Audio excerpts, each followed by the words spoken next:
ये इम्पोर्टेड हुकूमत अवाम पर एक के बाद एक बम गिराने पर तुली हुई है। शौकत तरीन ने पेट्रोलियम कीमतों में एक बार फिर इजाफे पर सख्त रद्द-ए-अमल देते हुए कहा कि पेट्रोल की कीमत में इजाफा किया ही है, लेकिन डीजल की कीमत में इजाफा न सिर्फ अवाम बल्कि मुल्क में जारी कारोबारी सरगर्मियों को भी खत्म कर देगा। ज़राअत खत्म होकर रह जाएगी क्योंकि ट्यूबवेल तो चलते ही डीजल पर है, सनतों के प्लांट्स डीजल पर चलते हैं।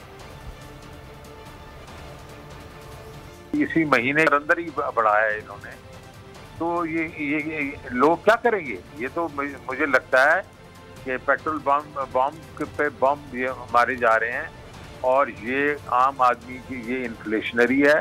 इससे क्या होगा कि इन्फ्लेशन ज़्यादा होगी और स्पेशली जो इन्होंने डीजल पे ज़्यादा बढ़ाया है, डीजल से तो बहुत ही चीज़ें जो है मुंसलिक हैं।